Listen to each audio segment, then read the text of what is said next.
O'zbekiston Respublikasining Konstitutsiyasi O'zbekiston Respublikasining asosiy qonuni, oliy yuridik kuchga ega bo'lgan siyosiy huquqiy hujjatdir. Ona zaminimizning osmoni musaffo bo'lishi, buguni barqaror hamda ertasi yorug' bo'lishi barchasi mana shu hujjatdan boshlanadi.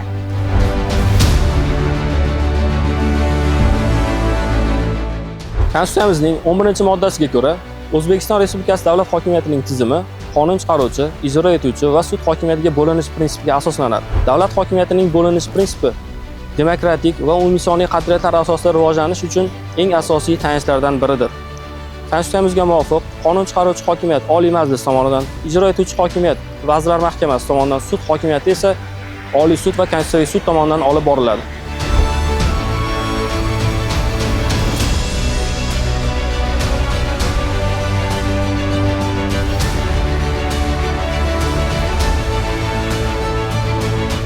O'zbekiston Respublikasi o'zining yagona moliya, pul va bank tizimiga ega. Har bir shaxs mulkdor bo'lishga haqli.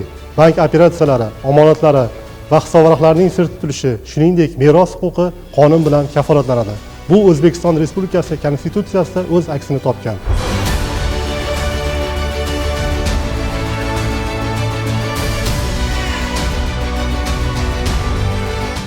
Men shifokorman. Biz har bir insonni sog'lom saqlash uchun mas'ulmiz. Chunki bosh qomusimizda har bir insonning hayoti oliy qadriyat deb belgilab qo'yilgan. Sog'lom jamiyat sog'lom insonlardan boshlanadi.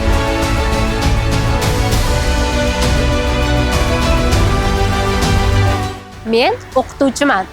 Bosh qomusimizning 50-moddasida har kim ta'lim olish huquqiga ega deya belgilab qo'yilgan. Maktab ta'limi bilan bir qatorda maktabgacha ta'lim ham davlat nazoratidadir. Men ushbu jarayonda bevosita ishtirok etayotganimdan faxrlanaman.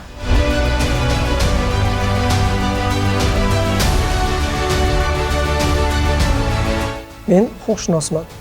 Bosh qomusimizning 54-moddasiga asosan inson huquq va erkinliklarini ta'minlash davlatning oliy maqsadidir. Adliya organlari va muassasalar ham inson huquq va erkinliklarini ta'minlashda aholi va tadbirkorlik subyektlarining huquqiy ongi va madaniyatini oshirish, ularga sifatli davlat xizmatlari ko'rsatish, aholi va tadbirkorlik subyektlari manfaatlarini ko'zlab sudlarga da'vo arizalari kiritish kabi vazifalarni amalga oshiradi. Men ham inson huquq va erkinliklarini ta'minlashda o'z hissamni qo'shayotganimdan faxrlanaman.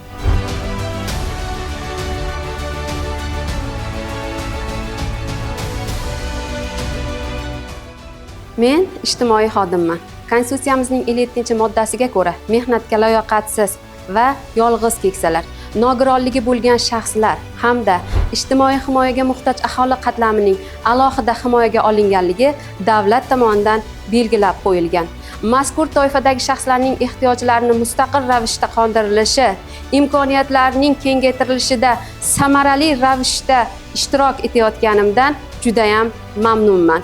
O'zbekiston ijtimoiy davlat va har bir fuqaro himoyasi uchun qayg'uradi.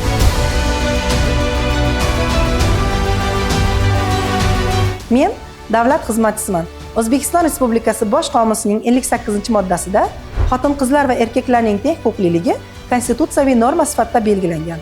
Ushbu normaning asosiy maqsadi gender tenglikni ta'minlash, jamiyatimizning ijtimoiy, iqtisodiy hamda siyosiy jarayonlarda xotin-qizlar va erkaklarning teng huquqliligini kafolatlashdan iboratdir.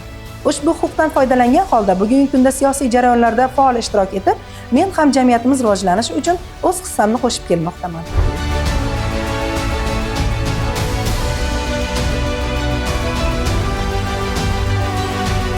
Men moliyachiman. O'zbekiston Respublikasi Konstitutsiyasining 148-moddasida O'zbekiston Respublikasi davlat byudjeti respublika byudjetidan, Qoraqalpog'iston Respublikasi byudjetidan va mahalliy byudjetlardan iboratdir deb belgilab qo'yilgan.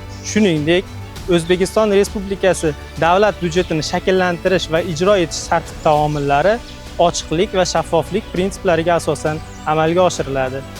O'zbekiston Respublikasi davlat byudjetini shakllantirilishi va ijro etilishi yuzasidan fuqarolar hamda fuqarolik jamiyati institutlari nazoratni amalga oshiradi. Fuqarolar hamda fuqarolik jamiyati institutlarining byudjet jarayonlaridagi ishtiroki qonun bilan tartibga solinadi.